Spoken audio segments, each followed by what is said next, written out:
할렐루야, 할렐루야, 아멘. 예전에 TV에 어느 부부가 나와서 인터뷰를 하는 상황이 있었습니다. 그 사회자가 아내 되시는 분께 질문을 하는 겁니다. 사모님께 남편분은 어떤 존재인지 한 단어로 표현하면 어떤 단어가 가장 어울리실까요? 그랬더니 그 부인이 남편은 로또 같은 사람이에요. 사회자가 조금 놀라면서 그러면 사모님께 남편분을 만난다는 것은 행운이었다고 생각하신다는 건가요? 아니요, 안 맞아요. 한 번을 맞아본 적이 없어요 라고 말을 하셨답니다. 우리가 누군가를 너무나 사랑을 해서 사랑을 하게 되면 결국엔 결혼까지 하지 않습니까? 이 사람과 함께만 하면 너무 행복할 것 같고 나에 대해서 누구보다 잘 이해해 주는 것 같고 너무나도 잘 통하는 모습에 결혼까지 하게 됩니다. 그런데 시간이 지나면서 언제부터인지 모르게 처음 남편만이 전부라던 그 사랑의 마음이 점점 차차 사그라드는 것이 전혀 이상하지 않은 것 같은 모습으로 변하게 됩니다. 우리가 신앙생활을 하는 것도 이것과 비슷하게 생각될 때가 있는 것 같습니다. 성도님들 누구나 인격적으로 예수님을 믿고서 그 처음 사랑으로 감격과 은혜로 가득했었던 때가 있지 않으셨습니까? 그런데 살아가면서 감격도 다 사라지고 반복되는 죄와 유혹들 앞에 힘없이 무너지는 모습이 나타나지만 이것이 잘못됐다 생각하지 못하고 어쩔 수 없는 거 아닌가 하며 지내고 계신 분들이 계십니다. 이처럼 오늘 본문에서는 하나님과의 관계가 무너져 살아가던 야곱이 다시 회복되는 내용이 나옵니다. 그렇다면 영적으로 침체되고 상황과 환경 가운데 매몰되어 있던 우리가 다시 하나님과의 관계가 회복되기 위해서는 어떻게 해야 합니까? 첫 번째, 지금까지 인도하신 하나님을 기억해야 합니다. 함께 해볼까요? 지금까지 인도하신 하나님을 기억해야 합니다. 감사합니다. 오늘 본문 창세기 35장 1절 함께 읽도록 하겠습니다. 창세기 35장 1절 함께 읽겠습니다. 시작. 하나님이 야곱에게 이르시되 일어나 베들로 올라가서 피하여 도망하던 때에 내게 나타났던 하나님께 거기서 제단을 쌓으라 하신지라. 아멘. 야곱은 하나님의 약속을 받은 자였습니다. 그러나 이제까지 자기가 그 뜻을 이루고자 20년이나 수고를 하였습니다. 그런데 지금 하나님은 다시 베델로 올라가라고 말씀하고 계십니다. 베델이 어떤 곳입니까? 형 에서를 피해서 달아날 때 하나님을 만났던 곳이었습니다. 하나님의 약속을 받은 곳입니다. 지금 주님은 야곱에게 이렇게 말씀하시는 것과 같습니다. 야곱아, 이제껏 너 혼자 너 힘으로 살아간 것 같지? 아니야. 난 항상 너와 함께 있었단다. 그러니 이제 나에게 돌아오거라. 또한 보십시오. 절대로 풀리지 않을 것 같던 형 에서와의 관계도 주님께서 인도해 주셨습니다. 사랑하는 성도 여러분, 혹시 주님으로부터 너무 멀리 온 것 같은 분이 계십니까? 너무 멀리 와버려서 돌아가기 어려워하는 분이 계십니까? 혹시 너무 많은 죄악 때문에 이제는 주님께 면목이 없으신 분이 혹시 계십니까? 그때 우리는 기억해야 합니다. 주님은 우리와 항상 함께 계셨습니다. 그리고 주님이 인도하고 계셨습니다. 주님이 우리에게 해주신 약속은 절대로 사라지지 않고 반드시 이루어질 줄 믿습니다. 아멘. 그 인도하심과 약속을 붙잡길 바랍니다. 회개하고 돌이키시길 바랍니다. 야곱에게 지금 돌이켜 주님과의 추억이 깃든 곳으로 오라 하시는 그 곳으로 오늘 성도 여러분을 초대하고 계십니다. 몇 년 전에 한국의 어느 교회에서 담임 목사님과 성도들이 성지순례를 가셨다고 합니다. 죽은 나사로가 다시 살아났다는 그 나사로의 무덤이라고 알려진 그곳에 도착하셔서 목사님이 문득 아이디어가 하나 떠오르셨습니다. 마치 예수님이 죽은 나사로에게 나사로야 나오너라 라고 말씀하셔서 나사로가 살아나왔던 것처럼 성도님들이 무덤에 들어가 계시다가 목사님이 부르시면 나오는 거 한번 해보자고 하셨답니다. 성도님들도 재밌을 것 같다고 하시며 무덤에 들어가셨습니다. 그리고 목사님이 외치셨습니다. 김집사야, 나오너라. 안 나오는 겁니다. 혹시 안 들렸나? 조금 더 크게. 김집사야, 나오너라. 그런데 몇 초가 지난 후에 집사님이 우시면서 나오더랍니다. 네, 주님, 김집사 여기 있습니다. 목사님이 다시 외치셨습니다. 박권사야, 나오너라. 그런데 이분도 안 나오시더랍니다. 역시나 잠시 뒤 박권사님도 눈물을 흘리면서 나오더랍니다. 이분들이 왜 오셨겠습니까?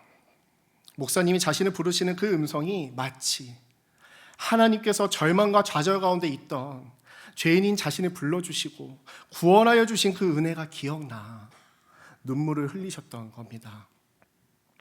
사랑하는 성도 여러분, 이 시간 하나님께서 여러분을 부르고 계십니다. 사랑하는 내 딸아, 일어나 베델로 돌아가라. 죄악의 자리에서 일어나라. 하나님을 멀리하고 세상을 사랑하던 곳에서 일어나라. 좌절과 절망의 자리에서 일어나라 말씀하고 계십니다. 그리고 내가 너를 만났던 그 베델로 돌아가라. 우리가 처음 만났던 그 사랑을 회복하라. 예수님을 인격적으로 만나 예수님만이 전부였던 그 처음 사랑을 회복하라 말씀하고 계십니다. 오늘 이 예배가 그러한 예배가 되시길 주님의 이름으로 축복합니다. 우리가 하나님과의 관계가 회복되기 위해서는 두 번째, 지금도 나와 함께 하시는 하나님을 기억해야 합니다. 뭐라고요? 지금도 나와 함께 하시는 하나님을 기억해야 합니다. 감사합니다. 베델로 올라가 제단을 쌓으라고 하시는 하나님의 말씀에 야곱이 반응을 하기 시작합니다. 이전에 자신의 딸이 안타까운 일을 당하고 아들들이 험한 일을 했었어도 전혀 반응하지 않던 야곱이었는데 하나님의 말씀이 들리기 시작하자 반응을 하기 시작하는 겁니다. 변화되기 시작하는 겁니다. 이처럼 우리도 지금 우리와 함께 하시는 하나님을 기억하게 되면 우리는 자연스럽게 반응이 나오게 될 수 있습니다. 왜 말씀을 들어도 마음이 냉랭합니까? 왜 죄를 지어도 아무렇지가 않습니까? 지금 우리와 함께 하시는 예수님을 잊고 살기 때문입니다. 그렇게 우리는 지금 이 순간 우리와 함께 하시는 예수님을 기억해야 합니다. 창세기 35장 2절 함께 읽으면 좋을 것 같습니다. 시작. 야곱이 이에 자기 집안 사람들과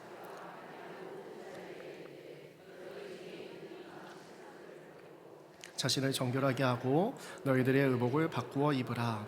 아멘. 야곱은 하나님의 말씀을 들은 즉시 자신과 함께하는 모든 사람에게 강력하게 말을 하기 시작합니다. 가장 먼저 이방신을 버리라는 겁니다. 생각해보면 야곱은 하나님을 만난 사람이었습니다. 그리고 그 가정에도 신앙의 모습들은 나타나고 있었습니다. 그런데 안타깝게도 이들은 이방신들을 가지고 있었던 것입니다. 야곱과 그의 가정은 하나님을 믿는다고는 하였지만 여전히 세상적 우상들이 가득했던 그러한 모양이었습니다. 이것은 우상 숭배에 대한 야곱의 태도가 확고하지 못했음을 의미합니다. 그 결과 하나님과의 관계에 문제가 생기게 되었고 시련이 찾아오게 된 것입니다. 이것은 우리 교회 공동체도 마찬가지일 수 있습니다. 신앙이 있다고는 하지만 삶에 있어서 죄에 대해서는 무감각하셨다면 하나님께서는 오늘 강력하게 말씀하십니다. 이방신을 버려라. 죄를 버려라. 그렇기에 우리는 죄에 대해서 단호해야 합니다. 예전 미국 9.11 테러가 일어나고 첫째 주 주일 미국 맨하탄에 있는 타임스퀘어 교회의 카터 콜론 목사님께서 살기 위해 도망치십시오라는 제목으로 이런 설교를 하셨답니다. 저는 무너져 내리는 무역센터 쌍둥이 빌딩에서부터 사람들이 도망쳐 나올 때 경찰관들과 소방관들이 그 무너지는 빌딩을 향해 달리면서 했던 말을 영원히 잊지 못할 것입니다. 경찰관들과 소방관들은 사람들을 향해 외쳤습니다. 달리세요. 더 빨리 달리세요. 라고 외쳤습니다. 그렇습니다. 여러분, 살려면 빨리 달아나야 합니다. 달아나십시오. 오로지 성공과 번영에만 초점을 맞추는 복음으로부터 달아나십시오. 예수 그리스도의 이름이 단지 개인적 이득을 위해 사용하는 이들로부터 달아나십시오. 예수님이 아니라 인간이 영광을 받는 교회들로부터 달아나십시오. 예수님의 몸된 교회여, 달아나십시오. 거기서 나오십시오. 성경이 없는 교회들로부터 달아나십시오. 그들의 신학엔 십자가가 없습니다. 말씀을 상고하는 것도 없습니다. 죄를 회개하는 것도 없습니다. 예수님의 보혈에 대해선 언급도 안 합니다. 그런 교회들은 부정한 교회들입니다. 그러니 거기서부터 달아나십시오. 달아나십시오. 죄를 지어도 편안한 교회들로부터. 여러분 삶에 죄를 품고 있는데도 그것을 깨닫게 하지 못하는 교회라면 그것은 마귀의 식탁에 앉아 있는 것입니다. 사랑하는 여러분들, 살려면 달아나십시오. 죽을 힘을 다하여 달아나십시오. 달아나십시오. 제발 달아나십시오. 사랑하는 성도 여러분, 오늘 이 시간 우리의 삶에 들어와 있던 모든 죄악들이 끊어지길 주님의 이름으로 축복합니다. 회개의 영을 부으사 모든 이방신들을 버리고 정결케 되는 역사가 있으시길 주님의 이름으로 축복합니다. 야곱은 이방신을 버리라 말하고 이어서 의복을 바꿔 입으라 라고 말하고 있습니다. 당시 의복은 자신의 신분을 의미했습니다. 지금까지 입고 있던 야곱과 그의 가족들의 의복은 무엇이었습니까? 세상을 사랑하여 온갖 이방신을 섬기며 죄악 가운데 있었던 의복이었습니다. 하지만 이제 하나님 앞에 하나님보다 더 사랑하고 흠모했던 모든 이방신을 버리고 정결케 되었다면 이제는 하나님의 자녀된 의복으로 갈아 입으라는 말씀인 것입니다. 에베소서 4장 22절부터 24절 함께 읽으면 좋을 것 같습니다. 시작. 너희는 유혹의 욕심을 따라 오직 너희의 심령이 새롭게 되어 하나님을 따라 의와 진리의 거룩함으로 지으심을 받은 새 사람을 입으라. 아멘. 우리가 회개하고 예수님을 주인으로 영접할 때 죄의 종이었던, 마귀의 종이었던, 사망의 종이었던 옛사람은 십자가에서 함께 죽은 줄 믿습니다. 그렇게 우리 안에 예수님을 모신 사람들은 예수님을 믿기 전처럼 죄악을 즐겨하며 옛사람처럼 살지 않고 이제 예수님을 모신 새 사람을 입고 새 피조물로 살아가면 되는 것입니다. 고린도전서 5장 11절 함께 읽도록 하겠습니다. 시작. 이제 내가 너에게 쓴 것은 음행하거나 탐욕을 부리거나 우상숭배를 하거나 모욕하거나 술 취하거나 속여 빼앗거든 사귀지도 말고 그런 자와는 함께 먹지도 말라 함이라. 아멘. 이것이 새 피조물 된 성도의 삶입니다. 지금도 함께 하시는 하나님을 기억하는 그리스도인의 삶인 것입니다. 사랑하는 성도 여러분, 습관적으로 짓던 죄악들을 회개하고 버리시길 축복합니다. 죄악의 자리에 다시는 가지 않길 축복합니다. 예배드리시는 모든 성도님들의 삶에 지금도 함께 하시는 예수님을 기억하셔서 새 사람 된 존재로 천국의 삶이 되시길 주님의 이름으로 축복합니다. 마지막으로 우리가 하나님과의 관계가 회복되기 위해서 세 번째는 순종함으로 나갈 때 앞으로도 인도하실 하나님을 기대해야 합니다. 뭐라고요? 앞으로도 인도하실 하나님을 기대해야 합니다. 아멘. 야곱과 함께 있던 사람들은 그동안 하나님과 동시에 섬기고 있던 이방 신상들과 장신구들을 모두 버렸습니다. 여기서 말하는 장신구는 그냥 멋 내려고 착용하는 게 아니라 부적과 같은 것들이었습니다. 그리고 그들은 약속의 땅 베델로 떠났습니다. 물론 상황이 변한 것은 하나도 없었습니다. 여전히 야곱의 딸 디나의 아픔은 해결되지 못했고 아들들의 살인과 약탈의 문제도 또 이로써 주위 사람들로부터의 위협도 아무것도 해결되지 못한 상황이었습니다. 그런데 야곱의 일행은 하나님의 말씀에 순종하여 자신의 죄악됐던 모든 것을 정리하였습니다. 그러자 하나님께서 어떻게 역사하셨습니까? 창세기 35장 5절 함께 읽도록 하겠습니다. 시작. 그들이 떠났으나 하나님이 야곱의 아들들을 추격하는 자가 없었더라. 아멘. 하나님께서 야곱의 사람들을 죽이려 하던 그 모든 사람들의 마음에 크게 두려움을 줘서 더 이상 야곱을 추격하지 못하게 하셨습니다. 우리는 여기서 중요한 교훈을 하나 얻을 수 있습니다.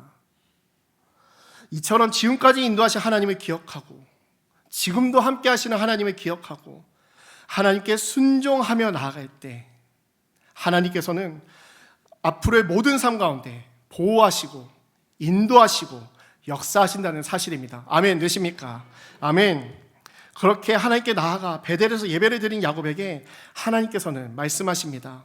창세기 35장 10절입니다. 시작. 하나님이 그에게 이르시되 내 이름이 야곱이지만은 내 이름을 다시는 야곱이라 부르지 않겠고 그가 그의 이름을 이스라엘이라 부르시고.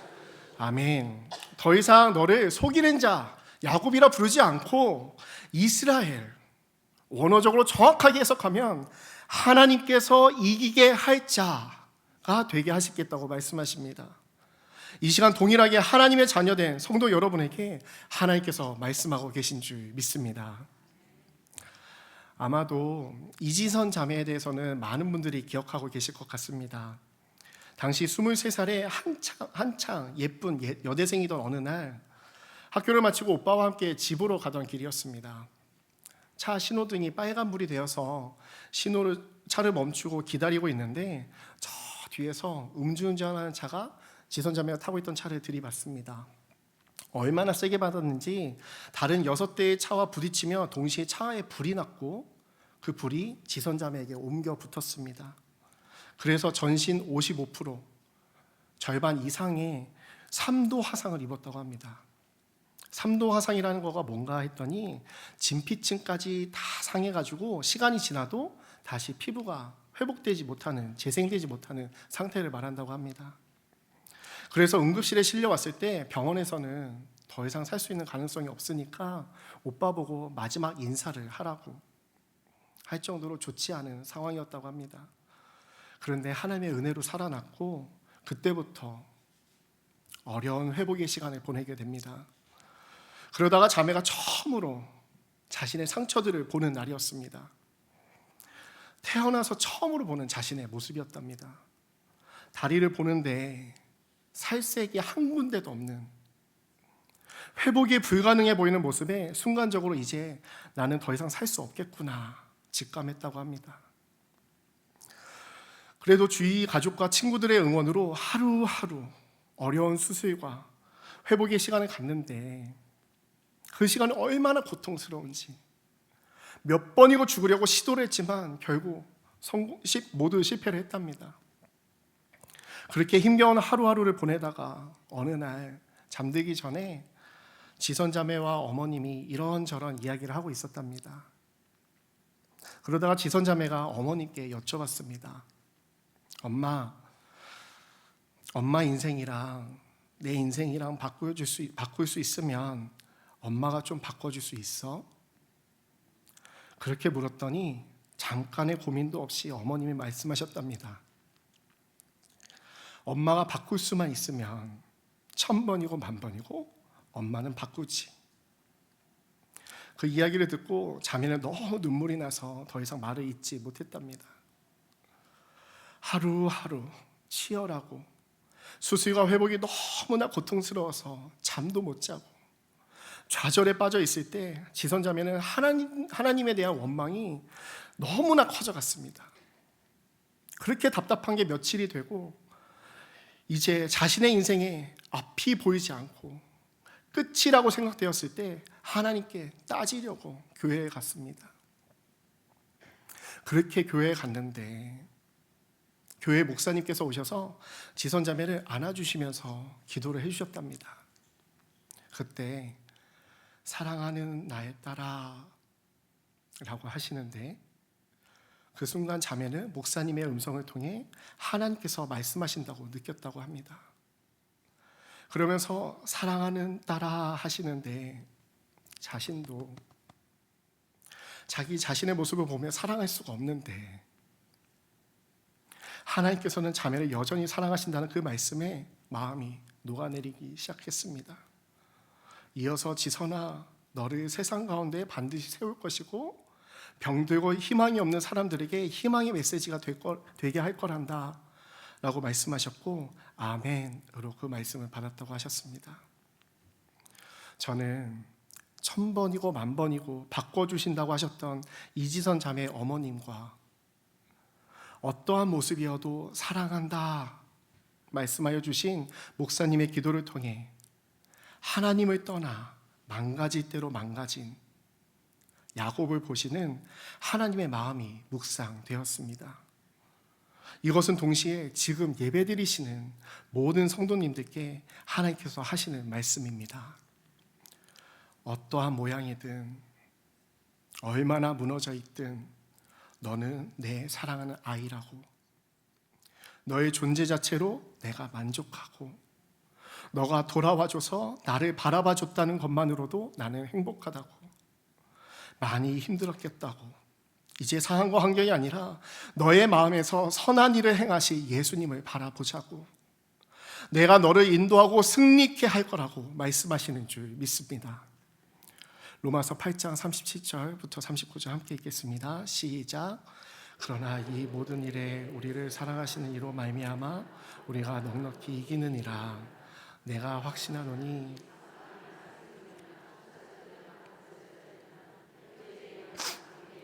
능력이나 높음, 기쁨이나 다른 어떤 피조물이라도 우리를 우리 주 그리스도 예수 안에 있는 하나님의 사랑에서 끊을 수 없느니라. 아멘. 아멘. 어떤 상황과 환경에서도 우리를 사랑하시는 예수님으로 말미암아 넉넉히 승리할 줄 믿습니다. 반복되는 죄악과 무너지는 삶 속에서 하나님을 멀리 떠난 것 같을지라도 그리스도 안에 있는 하나님의 사랑에서 우리는 절대 끊어지지 않는 줄 믿습니다. 아멘. 사랑하는 성도 여러분, 오늘 우리는 야곱의 삶을 통해 영적으로 침체되고 눈앞에 상황과 환경에 매몰돼서 하나님과 관계가 멀어졌지만 하나님의 은혜로 다시 회복하는 말씀을 함께 나눴습니다. 하나님과 관계가 회복되기 위해 어떻게 해야 합니까? 지금까지 인도하셨던 하나님을 기억해야 합니다. 그리고 지금도 나와 함께 하신 하나님을 기억해야 합니다. 마지막으로 앞으로의 내 삶을 인도하실 하나님을 기대해야 합니다. 이 시간 예배드리는 모든 성도님들의 삶에 지금까지 인도하신 하나님, 지금도 함께 하시는 하나님, 앞으로도 인도하실 하나님이 선명해져 어떤 상황과 환경에도 넉넉히 승리하며 나아가시는 하나님의 자녀가 되시길 주님의 이름으로 축복합니다.